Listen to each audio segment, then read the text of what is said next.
In the fall of 2022, four cryptocurrency billionaires died within 30 days of each other. The actuarial odds against such a cluster of deaths among relatively young, healthy individuals are astronomical. Yet it happened during the most turbulent period in cryptocurrency history, as major exchanges collapsed and regulatory investigations reached fever pitch.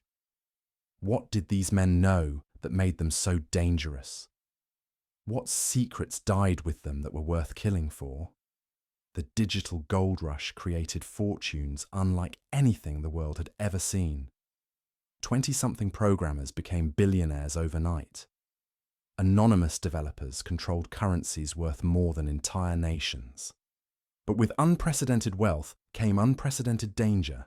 In an industry built on anonymity and operating beyond traditional oversight, the line between innovation and criminality became increasingly blurred. The first death that sent shockwaves through the cryptocurrency community occurred in December 2018. Gerald Cotton was just 30 years old when he died during what should have been a routine trip to India.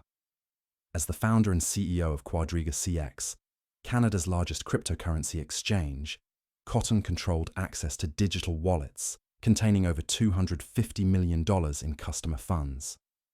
His death certificate listed complications from Crohn's disease as the cause, but the circumstances surrounding his demise immediately raised red flags. Cotton had travelled to India to open an orphanage, a philanthropic gesture that seemed genuine enough on the surface. But investigators would later discover that in the weeks leading up to his trip, Cotton had been systematically moving customer funds from the exchange into his personal accounts. The timing of his charitable mission coincided perfectly with mounting pressure from Canadian financial regulators who were beginning to scrutinize Quadriga CX's operations. What made Cotton's death catastrophic for investors was his claim that he alone possessed the private keys to the exchange's cold storage wallets. In the cryptocurrency world, these keys are everything. Without them, digital assets become permanently inaccessible, lost forever in the blockchain. Quadriga CX maintained that Cotton's paranoid security practices meant no one else could access the funds, leaving $250 million locked away forever. But the official story began to unravel almost immediately. In the weeks following Cotton's trip to India, Quadriga CX kept his death a complete secret. The exchange continued operating normally, accepting new customer deposits and processing withdrawal requests as if nothing had happened.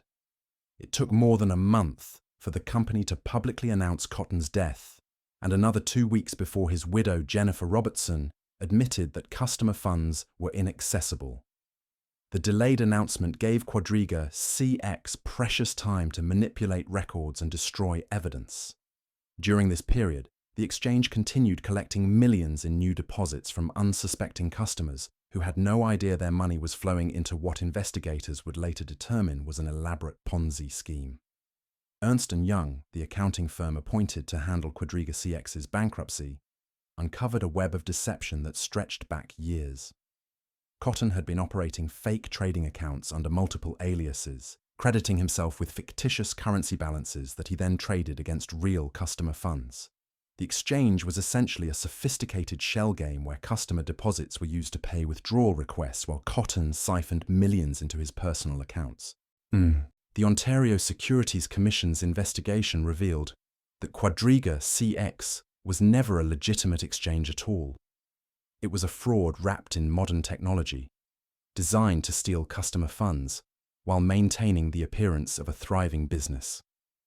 Cotton had stolen over $200 million in cryptocurrency and traditional currency, using the complex technical nature of blockchain transactions to hide his theft from both customers and regulators. But the most disturbing aspect of the Quadriga CX scandal wasn't the theft itself, but the suspicious timing and circumstances of Cotton's death. Medical experts who reviewed his case noted several inconsistencies in the official medical records from India. The hospital where he allegedly died had no record of treating anyone with his symptoms. The cremation occurred with unusual haste, eliminating any possibility of independent medical examination, Cotton's widow inherited a lifestyle that seemed impossible on a legitimate exchange operator's salary. Luxury homes, expensive cars, and international properties suggested access to far more wealth than Quadriga CX's reported profits could support. Robertson claimed ignorance of her husband's criminal activities, but financial records showed she had been actively involved in moving stolen funds through multiple shell companies and offshore accounts. The investigation revealed connections to a shadowy network of money launderers and cryptocurrency criminals that predated Quadriga CX by years. Cotton's previous business ventures had all involved digital currency fraud, suggesting his entire career was built on deception rather than legitimate innovation. The Quadriga CX exchange was simply his most sophisticated scam, designed to operate long enough to steal hundreds of millions before disappearing. What makes Cotton's case particularly suspicious is the convenient timing of his death. Just as regulatory pressure was mounting and technical audits were beginning to expose the exchange's fraudulent nature, Cotton vanished to India and died under circumstances that eliminated any possibility of prosecution or fund recovery. His death solved every problem facing Quadriga CX, while ensuring that the stolen funds would remain permanently inaccessible. The pattern established by Cotton's mysterious death would repeat itself with disturbing frequency over the following years. Cryptocurrency billionaires began dying at moments when their continued existence posed threats to powerful interests, or when their knowledge of criminal networks became too dangerous to allow them to live. The second major death that shook the cryptocurrency world occurred in October 2022, when Nikolai Mushegian was found drowned off a beach in San Juan, Puerto Rico. The 29-year-old American entrepreneur had founded several decentralized finance protocols and was considered one of the most brilliant minds in cryptocurrency development. But in the hours before his death, Mushegian had posted increasingly paranoid messages on social media, claiming that intelligence agencies were targeting him for elimination. Mushegian's final tweet, posted just hours before his body was discovered, read like the desperate warning of a man who knew he was about to die. He wrote about a central banking cartel that used debt and blackmail as weapons against cryptocurrency developers who threatened their control over the global financial system. His fear that he would be suicided by the CIA proved prophetic when his body washed ashore fully clothed with his wallet still in his pocket. The official explanation for Mushegian's death claimed he had been swimming when strong currents swept him out to sea. But the physical evidence contradicted this narrative completely. His clothing showed no signs of a struggle with ocean currents. His wallet and phone remained secure in his pockets, and witnesses reported seeing him walking along the beach in street clothes rather than swimwear. More disturbing was Mushegian's apparent foreknowledge of his own death.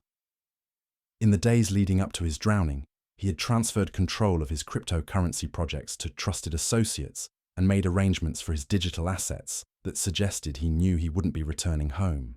His social media posts became increasingly frantic, describing surveillance and threats that his friends initially dismissed as paranoid delusions. Mushegian's death came at a particularly sensitive moment for the decentralized finance movement. His protocols had enabled millions of users to access financial services without traditional banking intermediaries, directly threatening the revenue streams of established financial institutions. Intelligence agencies had been monitoring DeFi developers for potential money laundering and sanctions evasion, making Mushegian's work a target for government scrutiny. The timing of his death coincided with a broader crackdown on cryptocurrency developers by federal agencies. Several of his associates reported being contacted by FBI agents asking questions about money laundering and terrorist financing through decentralized protocols. Mushegian's paranoid warnings about intelligence agency targeting suddenly seemed less like delusions and more like accurate assessments of the threats he faced. Puerto Rico's status as a cryptocurrency haven had attracted dozens of wealthy crypto entrepreneurs seeking tax advantages and regulatory arbitrage. But the island's complex relationship with federal law enforcement agencies created opportunities for surveillance and elimination that wouldn't be possible on the mainland United States. Mushigian's death sent a chilling message to other cryptocurrency developers operating in Puerto Rico that their activities were being monitored and their continued existence wasn't guaranteed. The pattern of suspicious deaths among cryptocurrency billionaires revealed systematic targeting rather than random tragedy. Each death occurred at moments of maximum vulnerability when the victims possessed information or control that made them lead assets, abilities to powerful interests.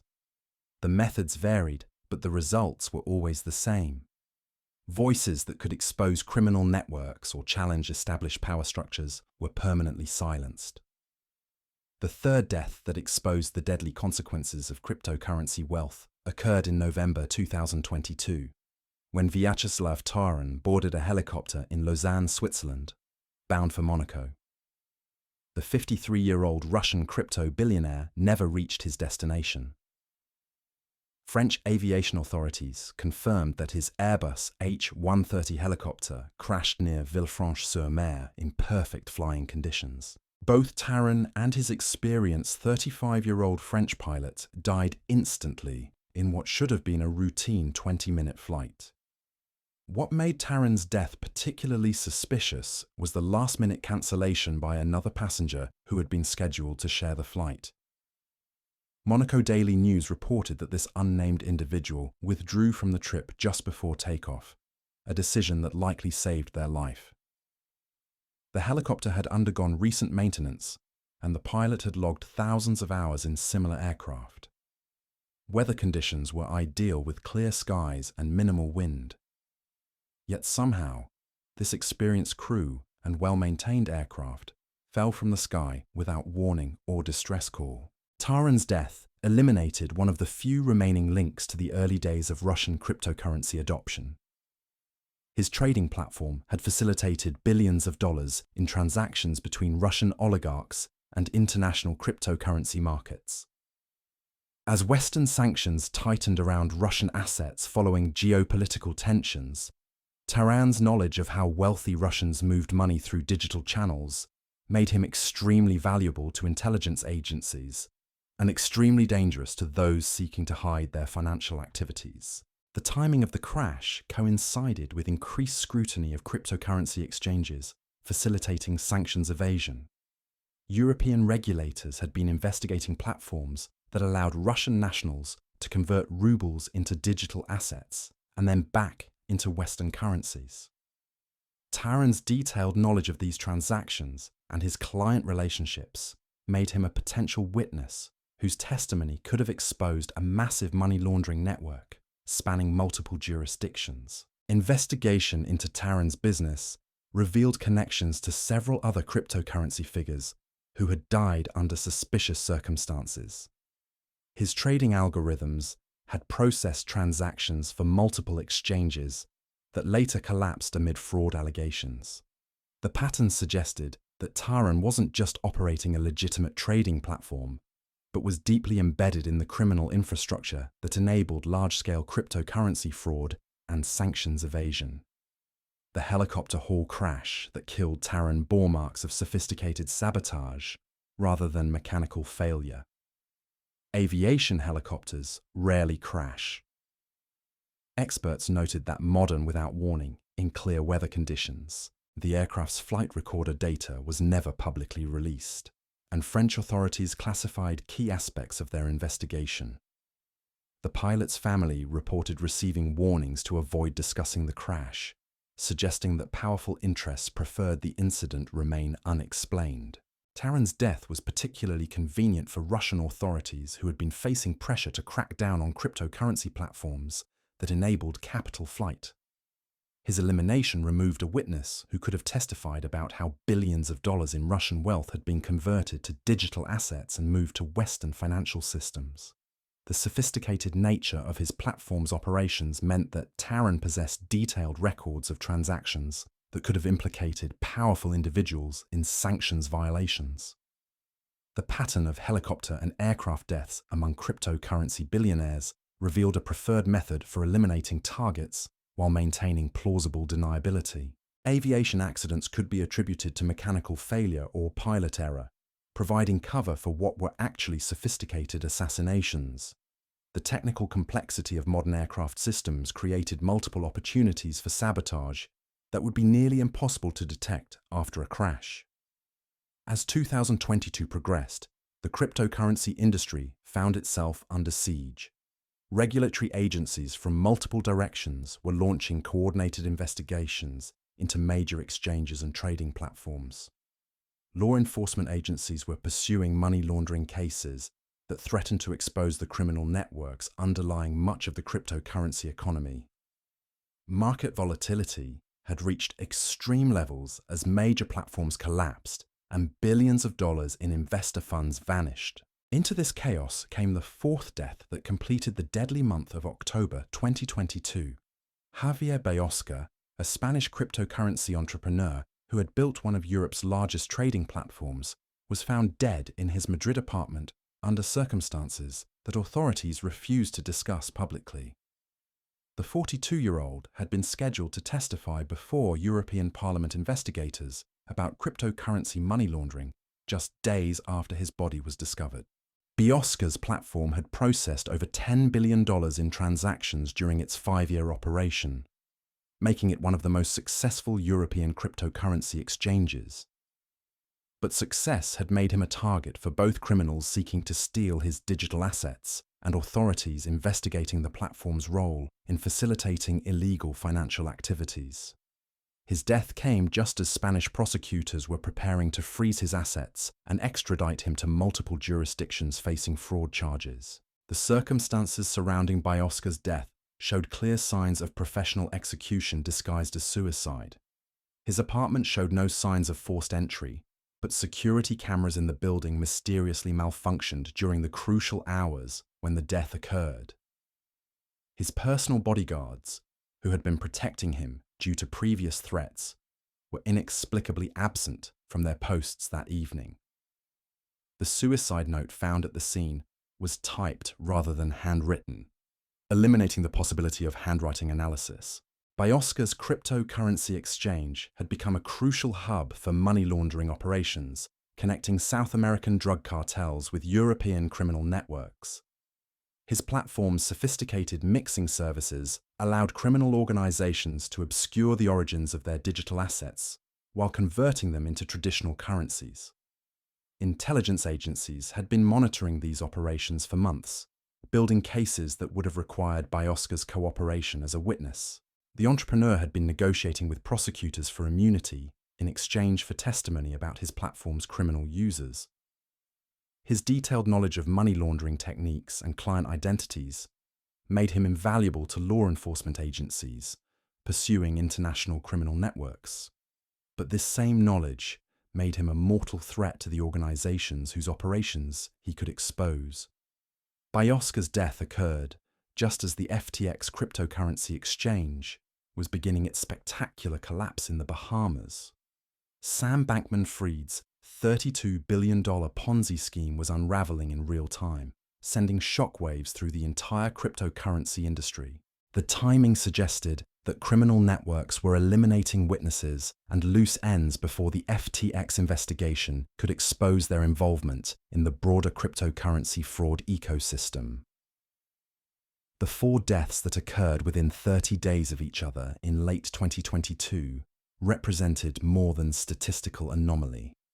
They were systematic elimination of individuals whose continued existence threatened powerful criminal networks and intelligence agencies operating within the cryptocurrency space. Each victim possessed specific knowledge or controlled assets that made them too dangerous to remain alive. The methods used to eliminate these cryptocurrency billionaires demonstrated sophisticated planning and professional execution, drownings that looked accidental but showed evidence of foul play, aircraft crashes that eliminated witnesses while providing plausible cover stories, apparent suicides that bore hallmarks of professional assassination. The diversity of methods suggested coordination by organizations with access to multiple elimination techniques and the resources to deploy them globally. What united these victims wasn't just their wealth, but their position at crucial nodes within the cryptocurrency ecosystem. They controlled exchanges that processed billions in transactions. They developed protocols that enabled anonymous financial transfers. They possessed detailed knowledge of how criminal organizations moved money through digital channels. Their deaths eliminated witnesses, destroyed evidence, and sent clear warnings to others operating in similar positions. The cryptocurrency industry's response to these deaths revealed the depth of fear within the community. Exchange operators began hiring professional security agents to jurisdictions with stronger teams and relocation rule of law. Developers started using advanced encryption and anonymization techniques to protect their identities. Investors moved their assets to cold storage wallets, controlled by multiple parties, to prevent single points of failure. But the deaths continued beyond the initial cluster of late 2022. The pattern had been established, and those who controlled the criminal networks underlying much of the cryptocurrency economy had demonstrated their willingness to eliminate threats through violence. The digital revolution that promised to democratize finance had instead created new opportunities for crime and new methods for silencing those who threatened established power structures. The investigation into these deaths revealed the true nature of the cryptocurrency ecosystem. Beneath the veneer of technological innovation and financial liberation lay a criminal infrastructure that enabled money laundering, sanctions evasion, and fraud on an unprecedented scale. The billionaires who died possessed knowledge of this infrastructure that made them valuable witnesses and dangerous enemies. The deaths weren't limited to the cryptocurrency world alone. Russian oligarchs began experiencing their own epidemic of mysterious fatalities that investigators dubbed sudden oligarch death syndrome. Since early 2022, 38 Russian businessmen and oligarchs close to the Kremlin died under suspicious circumstances that defied statistical probability. The methods showed disturbing patterns that suggested coordination rather than coincidence. Leonid Sherman was the first to fall. The 60-year-old transport chief for Russian energy giant Gazprom was found dead in the bathroom of his country house in the Leningrad region on January 30th, 2022. Beside his body lay a suicide note, but investigators noted inconsistencies in the handwriting and suspicious circumstances surrounding his death. Sherman had been scheduled to testify about corruption within Gazprom's transportation division just days after his body was discovered. The pattern escalated quickly. Vasily Melnikov was found dead along with his 41-year-old wife and 2 young children in their luxury apartment. According to Kommersant newspaper, all 4 family members died from stab wounds, with the murder weapon allegedly found at the scene. Authorities ruled it a murder-suicide, claiming Melnikov had killed his family before taking his own life. But family friends reported that Melnikov had been receiving threats related to his business dealings and had expressed fears for his family's safety. What made these deaths particularly suspicious was the recurring method of defenestration. Multiple oligarchs died from falls through windows or from balconies in what authorities consistently ruled as suicides. The Russian tradition of mysterious window falls had claimed businessmen, journalists, and political dissidents for decades, but the frequency during 2022 reached unprecedented levels. Ravil Maganov, chairman of Russia's second-largest oil company Lukoil, fell from a hospital window in Moscow while receiving medical treatment. The 67-year-old had been vocal in his criticism of military actions in Ukraine, making him a target for elimination by intelligence services. Hospital security cameras mysteriously malfunctioned during the crucial hours when Maganov's death occurred, eliminating any possibility of determining whether he jumped or was pushed. The window deaths continued with disturbing regularity. Alexander Subotin, former top manager of Lukoil, was found dead at the home of a Sherman in the Moscow region. Official reports claimed he died from heart failure, but toxicology reports were never released publicly. Subotin had been investigating corruption within the energy sector and possessed detailed knowledge of how oil revenues were being diverted to offshore accounts controlled by Kremlin associates. Each oligarch death eliminated witnesses to massive financial crimes that connected Russian business interests to international money laundering networks. These businessmen possessed detailed knowledge of how billions of dollars were moved through shell companies, cryptocurrency exchanges, and traditional banking systems to sanctions. Their deaths avoid international yard that this information would never reach investigators or international courts. The timing of the oligarch deaths coincided with unprecedented sanctions pressure following geopolitical tensions in Eastern Europe. Western intelligence agencies had been building cases against Russian financial networks that relied on testimony from insiders within the oligarch community. The systematic elimination of potential witnesses destroyed these investigations while sending clear warnings to other oligarchs about the consequences of cooperation with foreign authorities. Medical examination of several oligarch deaths revealed evidence of sophisticated poisoning techniques that suggested state-level resources and expertise. Toxicology reports, when available, showed traces of compounds that were difficult to obtain and required specialized knowledge to administer effectively. The methods bore hallmarks of intelligence agency operations rather than common criminal activities. The oligarch death epidemic extended beyond Russia's borders, claiming victims across Europe and other jurisdictions where Russian businessmen had established residences and business operations. The international nature of these deaths demonstrated coordination between criminal networks operating across multiple countries and legal systems. Meanwhile, pharmaceutical billionaire deaths revealed another category of suspicious fatalities involving individuals who controlled access to life-saving medications and possessed knowledge of industry corruption. The Sherman murders in Toronto exposed the deadly intersection of pharmaceutical wealth and family disputes that provided cover for professional elimination. Barry and Honey Sherman were found dead beside their indoor swimming pool on December 15, 2017. The 75-year-old pharmaceutical executive and his 70-year-old wife were discovered by a realtor giving a tour of their mansion. Both bodies were fully dressed and positioned side by side with belts tied around their necks and attached to the pool railing. Police found no signs of forced entry and no evidence of struggle. Investigation concluded that Barry, the initial police, had killed his wife before taking his own life, a determination that the Sherman family immediately challenged. Private investigators hired by the family uncovered evidence that contradicted the murder-suicide theory and suggested the deaths were professional assassinations disguised to look like a domestic dispute. Barry Sherman's pharmaceutical empire had generated billions of dollars through generic drug manufacturing, but his business practices had created numerous enemies. The company faced multiple lawsuits over patent violations, price manipulation, and safety violations that could have resulted in massive financial penalties.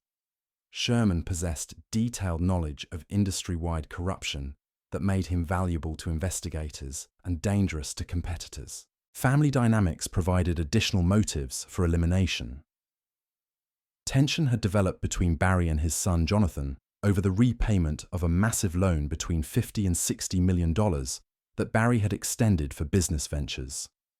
As Barry began demanding repayment just 2 weeks before the murders, angry text exchanges revealed the deteriorating relationship between father and son. The positioning of the Sherman bodies suggested professional execution rather than domestic violence.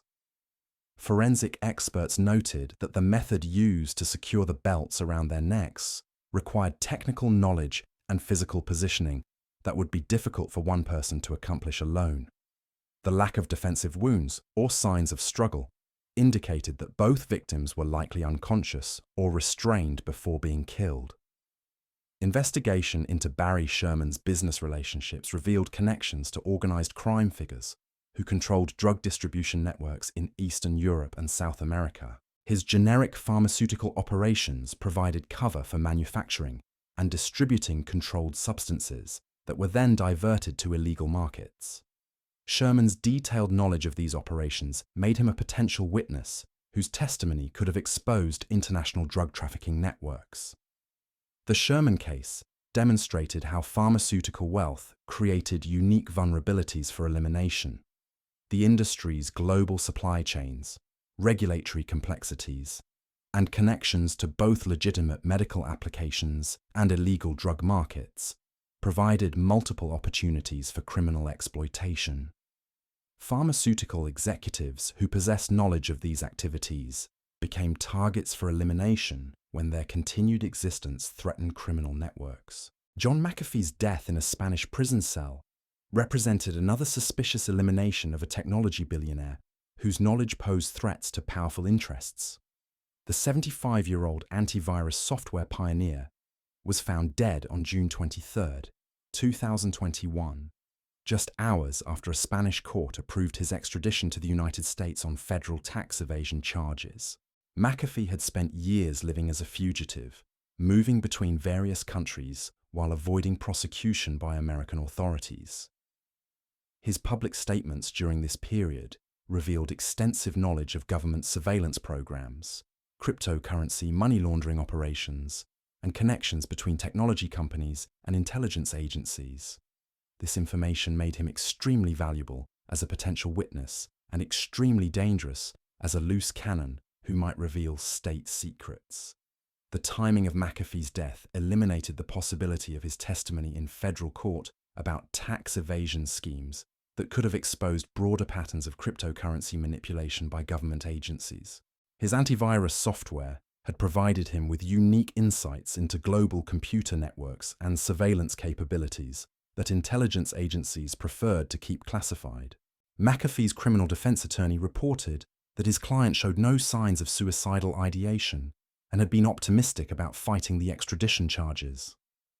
His widow rejected the official suicide narrative, claiming that her husband had been eliminated to prevent his testimony about government surveillance and cryptocurrency manipulation programs.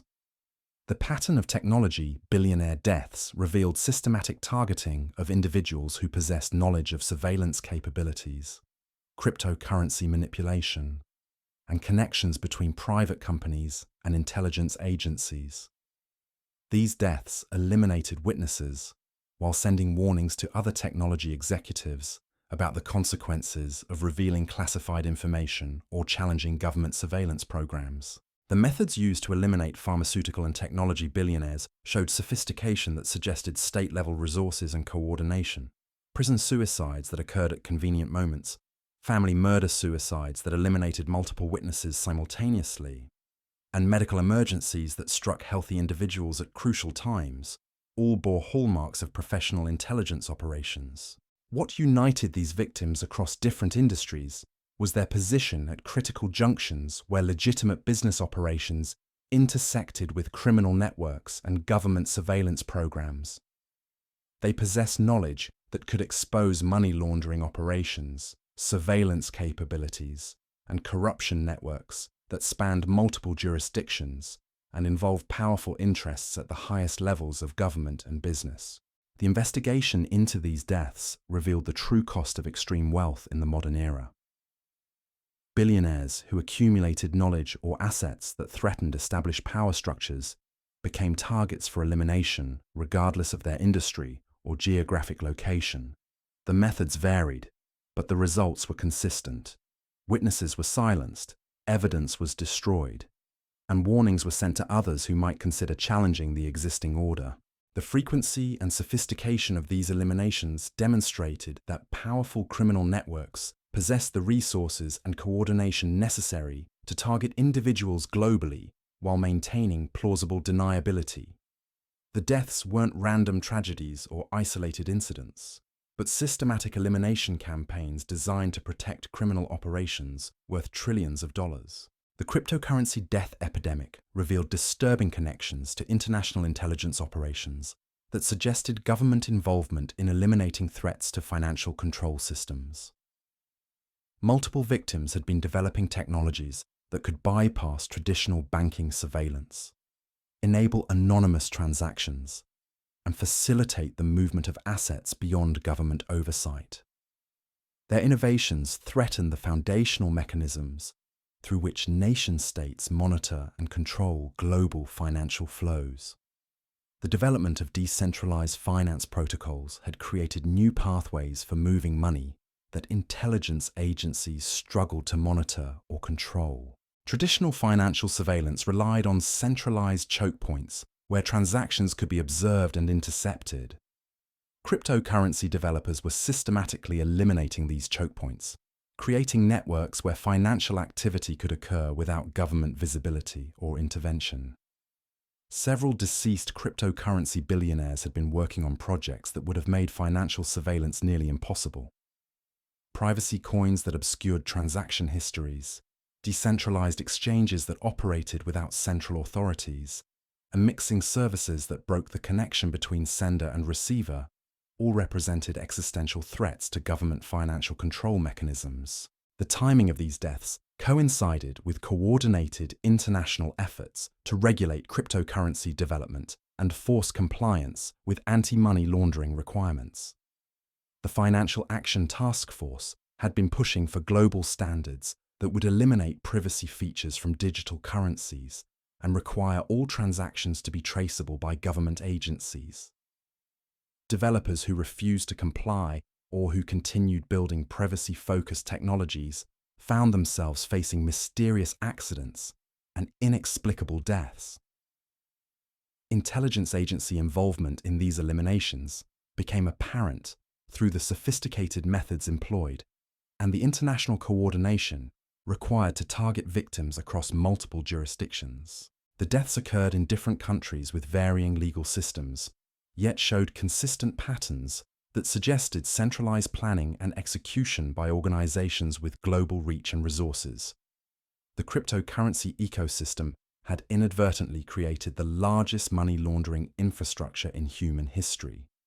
Digital assets could be moved instantly across borders without traditional banking oversight, converted between different currencies without exchange rate reporting, and stored anonymously without connection to real-world identities. Criminal organizations quickly recognized these capabilities and began using cryptocurrency networks to move billions of dollars in illicit funds. Intelligence agencies found themselves in the paradoxical position of needing to monitor these networks while simultaneously using them for their own covert operations. The same privacy features that enabled criminals to move money undetected also allowed intelligence agencies to fund operations without congressional oversight or public accountability. This dual use created complex relationships where some cryptocurrency developers were protected assets, while others became elimination targets. The deaths revealed a shadow war being fought within the cryptocurrency community, between developers seeking to preserve privacy and anonymity features and intelligence agencies working to maintain surveillance capabilities. Each death eliminated a voice advocating for financial privacy while strengthening the position of those willing to cooperate with government surveillance requirements. The pattern extended beyond individual eliminations to systematic destruction of entire projects and organizations. Cryptocurrency exchanges that refused to implement surveillance capabilities found themselves facing regulatory shutdown, criminal prosecution, and mysterious technical failures that destroyed their operations. Developers who built privacy-focused protocols experienced coordinated attacks that eliminated their teams while destroying their research and code repositories. The pharmaceutical billionaire deaths exposed another dimension of systematic elimination targeting individuals who controlled access to life-saving medications and possessed knowledge of industry manipulation. The healthcare sector had become a crucial battleground where corporate profits intersected with population control mechanisms and government health policy manipulation.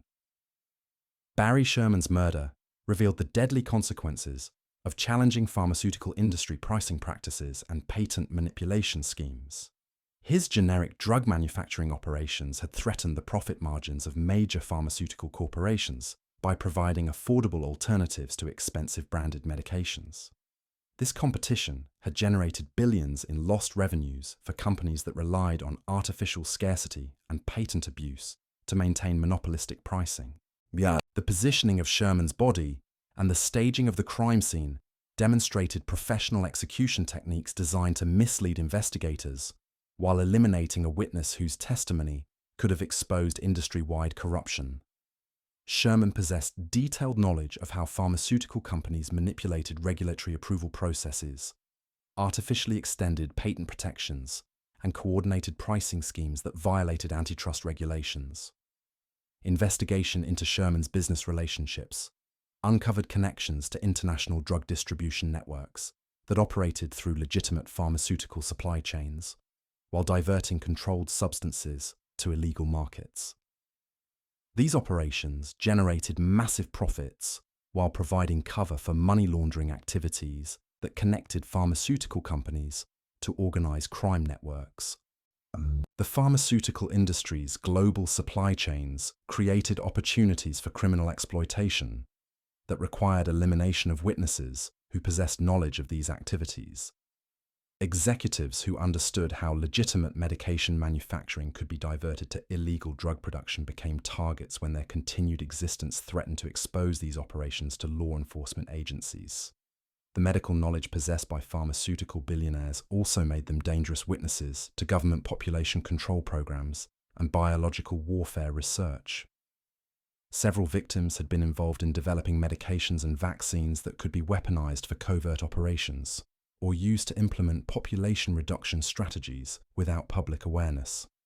The Russian oligarch death epidemic represented the most systematic elimination campaign in modern history, targeting individuals who possess knowledge of how international sanctions could be evaded through sophisticated financial networks. These businessmen understood the mechanisms through which billions of dollars in restricted assets could be moved through shell companies, cryptocurrency exchanges, and traditional banking systems to avoid detection by sanctions enforcement agencies. The defenestration deaths demonstrated a preferred elimination method that provided plausible deniability while sending clear messages to other potential witnesses about the consequences of cooperation with international investigators. The recurring use of window falls created a signature that was recognizable to targets while appearing accidental to casual observers. Each oligarch death eliminated specific knowledge about how Russian state assets were being moved through international financial systems to avoid sanctions restrictions. These individuals possessed detailed information about offshore account structures, cryptocurrency conversion processes, and traditional banking relationships that enabled sanctions evasion on a massive scale. The international nature of the oligarch eliminations revealed coordination between Russian intelligence services and criminal networks operating across multiple jurisdictions. The deaths occurred in various countries with different legal systems, yet showed consistent methods and timing that suggested centralized planning and execution capabilities. The oligarch deaths also served to consolidate control over remaining Russian business networks, while eliminating potential dissidents who might challenge government policies or cooperate with international investigators. The fear generated by these systematic eliminations ensured compliance among surviving oligarchs, while destroying evidence of financial crimes that could have been used in international prosecutions. The medical evidence from several oligarch deaths revealed sophisticated poisoning techniques that required state-level resources and expertise to obtain and administer. The compounds used were difficult to detect and required specialized knowledge to deploy effectively, indicating involvement by intelligence agencies with access to advanced chemical weapons and assassination techniques. The investigation into these deaths uncovered a global network of elimination specialists who operated across international boundaries while maintaining cover identities and plausible deniability. These professionals possessed the training and resources necessary to eliminate high-value targets while avoiding detection by law enforcement agencies. The frequency of mysterious deaths among billionaires across multiple industries revealed systematic targeting rather than random coincidence. The statistical probability of so many wealthy individuals dying under suspicious circumstances within concentrated timeframes defied natural explanation and suggested coordinated elimination campaigns by organizations with significant resources and global reach. The methods employed in these eliminations demonstrated sophisticated planning and execution capabilities that required advanced intelligence gathering, technical expertise, and international coordination. The diversity of techniques used suggested access to multiple elimination methods, while the timing showed strategic planning designed to maximize impact while minimizing detection risks. The targets shared common characteristics that made them valuable witnesses and dangerous enemies to powerful criminal networks and intelligence agencies.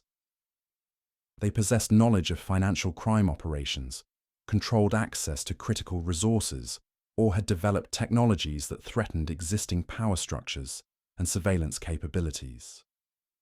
The elimination of these billionaires served multiple purposes beyond simply silencing individual witnesses. The deaths sent warnings to other wealthy individuals about the consequences of challenging established power structures or revealing classified information. They also eliminated nodes within criminal networks that could have been exploited by law enforcement agencies or international investigators. The systematic nature of these eliminations revealed the existence of coordinated networks capable of targeting individuals globally while maintaining operational security and plausible deniability. These networks possessed the resources and capabilities traditionally associated with nation-state intelligence agencies, while operating with the flexibility and ruthlessness of international criminal organizations. The investigation into billionaire deaths exposed the dark reality of extreme wealth in the modern era. Individuals who accumulated knowledge or assets that threatened powerful interests became targets for elimination regardless of their public profile or apparent security measures. The concentration of wealth had created new vulnerabilities, while the globalization of criminal networks had enabled elimination capabilities that transcended traditional legal and geographic boundaries. The deaths represented more than individual tragedies or isolated criminal acts. They were systematic elimination of threats to established power structures that control global financial systems, pharmaceutical distribution networks, and technology development programs. Each death removed a voice that could have exposed corruption while strengthening the position of those who benefit from existing criminal enterprises and surveillance programs. These 10 deaths reveal a pattern too consistent to ignore and too sophisticated to dismiss as coincidence. From cryptocurrency exchanges to pharmaceutical empires, from Russian energy giants to technology pioneers, the message is clear. Extreme wealth combined with dangerous knowledge makes you a target. The billionaires who died possessed secrets worth killing for, and their elimination protected criminal networks worth trillions of dollars. In a world where money flows through digital channels and power operates beyond traditional oversight, those who control the keys to hidden fortunes or possess knowledge of systematic corruption face the ultimate price. The deaths continue, the pattern persists, and the secrets remain buried with their keepers. These 10 deaths reveal a chilling truth about the intersection of extreme wealth and dangerous knowledge in our modern world. From Gerald Cotton's mysterious disappearance in India to the systematic elimination of Russian oligarchs, from Nikolai Musheghian's prophetic final tweets to the professionally staged Sherman murders, we've uncovered a pattern that transcends coincidence and enters the realm of coordinated elimination. The statistical impossibility of so many cryptocurrency billionaires dying within a single month, the recurring methods of defenestration among Russian oligarchs, and the convenient timing of pharmaceutical executive deaths all point to systematic targeting by organizations with global reach and unlimited resources. These weren't random tragedies or isolated criminal acts. They were calculated removals of individuals who possessed knowledge that could expose trillion-dollar criminal networks, surveillance programs, and corruption schemes that reach the highest levels of power. The victims shared a common thread. They controlled access to information or assets that threatened established power structures. Whether it was cryptocurrency keys worth hundreds of millions, knowledge of sanctions evasion networks, pharmaceutical industry corruption, or technology that could bypass government surveillance, each billionaire represented a potential witness whose testimony could have dismantled criminal enterprises spanning multiple continents. The message sent by these deaths is unmistakable. In an era where digital currencies can move billions instantly across borders, where pharmaceutical companies manipulate life-saving medications for profit, and where technology can either enable freedom or perfect surveillance, Those who hold the keys to these systems face the ultimate price for their knowledge. The secrets these billionaires possessed were indeed worth killing for, and their elimination ensures those secrets remain buried forever. As we've seen, extreme wealth without dangerous knowledge might make you a target for kidnapping or robbery. But extreme wealth combined with information that threatens powerful criminal networks makes you a target for elimination. The pattern continues, new victims emerge, and the deadly game of protecting trillion-dollar secrets plays out in boardrooms, laboratories, and cryptocurrency exchanges around the world.